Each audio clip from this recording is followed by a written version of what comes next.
4:30, Komandan Jenderal Umar yang mendapat laporan penculikan tiba di rumah Nasution. Lalu diikuti oleh 5 tank yang kemudian dibagi menjadi 2 kelompok. 2 tank digunakan untuk menjaga rumah Nasution, sedangkan 3 lainnya dikerahkan untuk memburu pasukan penculik. Namun sayang, ketiga tank itu tidak berhasil membuntuti kecepatan truk pasukan penculik yang sudah terlebih dahulu menghilang menuju lubang buaya. Seluruh pasukan penculik berhasil sampai di lubang buaya pada pukul 5:15 pagi. Mereka kemudian bergabung dengan pasukan lainnya dengan menyampaikan laporan bahwa operasi militer G30S telah berhasil dilaksanakan. Sementara itu, salah satu saksi mata penculikan, Basuki Rahmat, kemudian melaporkan peristiwa itu kepada Maijen Soeharto di rumahnya. Kalau begitu saya permisi dulu, Pak Harto. Mudah-mudahan tidak ada apa-apa.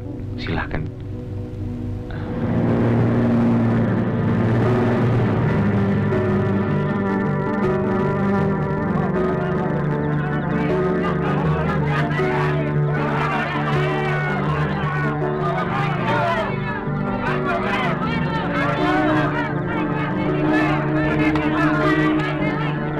Di lubang buaya, 3 jenderal dan 1 letnan yang masih hidup diseret ke dalam suatu tempat untuk diinterogasi.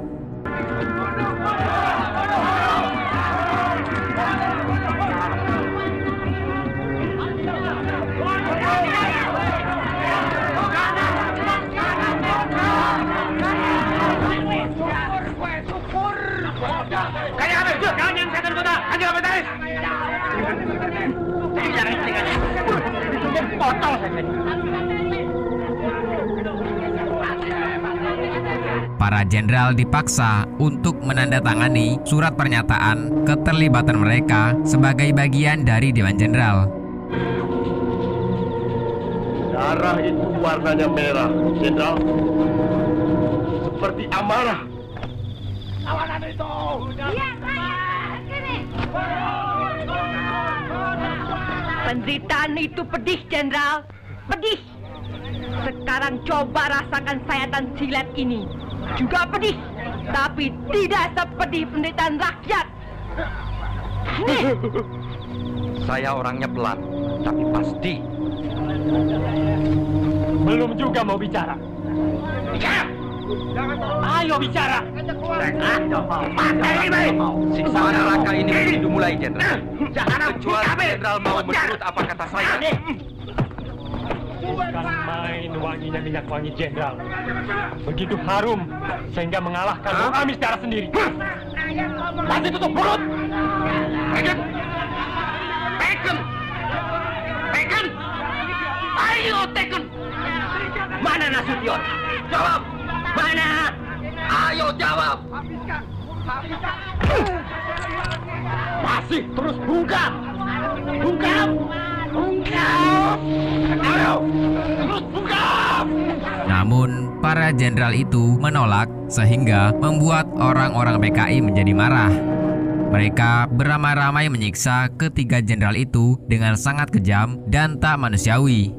Tandean juga mengalami penyiksaan yang sama kejamnya dari orang-orang PKI karena ia tidak mau menunjukkan keberadaan majikannya.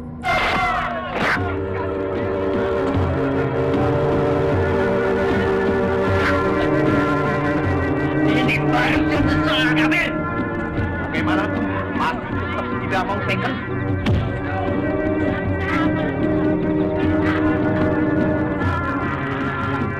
Saya bisa injek sampai mampus, Jenderal. Tekan!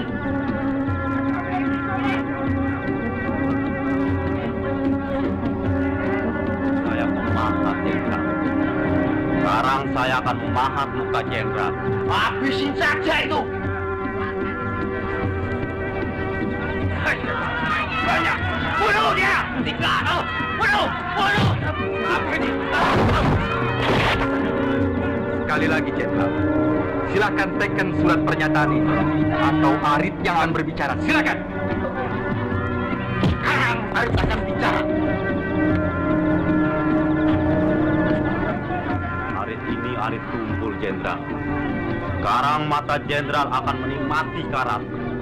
Di studio Penas, Letkol Untung dan kawan-kawan terlihat sedang menyusun naskah mengenai Dewan Revolusi.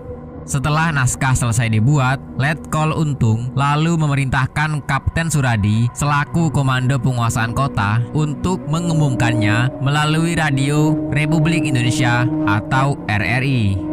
Karena para pegawai Penas sudah mulai berdatangan, Letkol Untung dan kawan-kawan kemudian bergegas pergi meninggalkan studio Penas. Sementara itu, setelah melakukan penyiksaan yang cukup lama, para jenderal itu akhirnya ditembak mati. Kemudian, mayat mereka dibuang ke dalam sumur tua berukuran 10 meter di wilayah itu.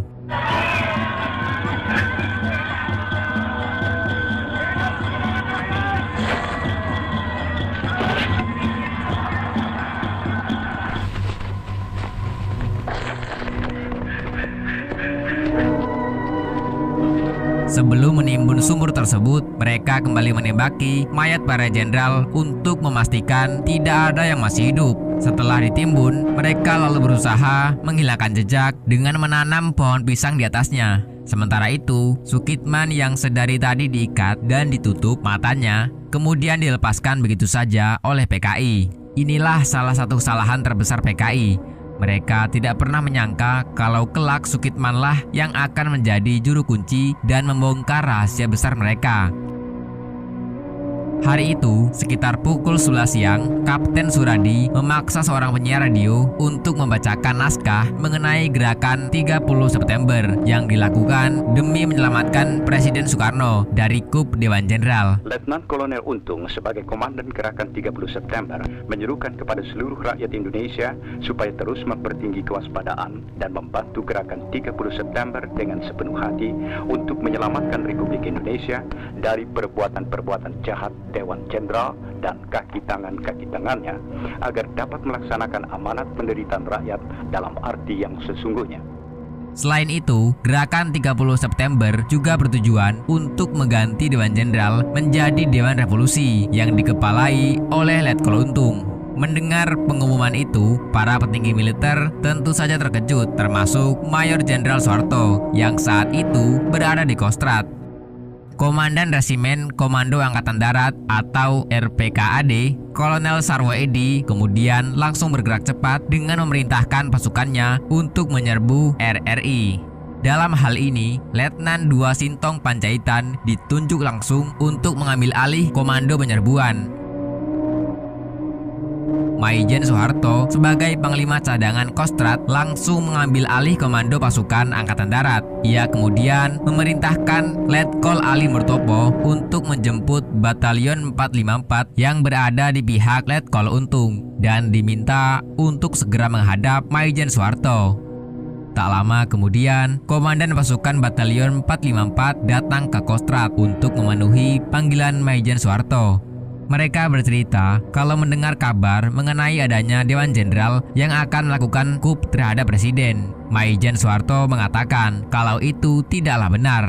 Ia kemudian mengeluarkan ultimatum kepada mereka agar secepatnya menarik pasukannya sebelum pukul 6 sore.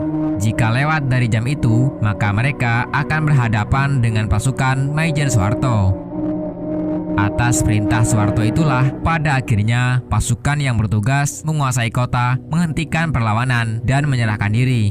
Tak berselang lama, Maijen Soeharto kemudian mengadakan rapat staf pertama untuk menjelaskan bahwa keberadaan Dewan Jenderal itu tidaklah nyata. Sementara itu, Laksamana Madya Omardhani dan rombongan tiba di Halim Perdana Kusuma untuk melaporkan kepada Presiden Soekarno terkait tindakan yang telah dilakukan terhadap Dewan Jenderal. Kemudian, laporan itu diperinci lagi oleh Brigjen Suparjo setelah ia tiba di istana. Presiden Soekarno yang mendengar laporan tersebut dengan santai mengatakan bahwa tindakan itu lumrah terjadi dalam suatu revolusi. Di sisi lain, Maijen Soeharto kemudian menghubungi Laksamana Madya Martadinata dan petinggi TNI yang lain untuk memberitahukan bahwa dia telah mengambil komando dan pimpinan sementara Angkatan Darat supaya tidak terjadi kekosongan pimpinan. Kemudian, Maijen Soeharto menugaskan Kolonel Sarwo Edi untuk merebut kembali RRI dari tangan Gerakan 30 September.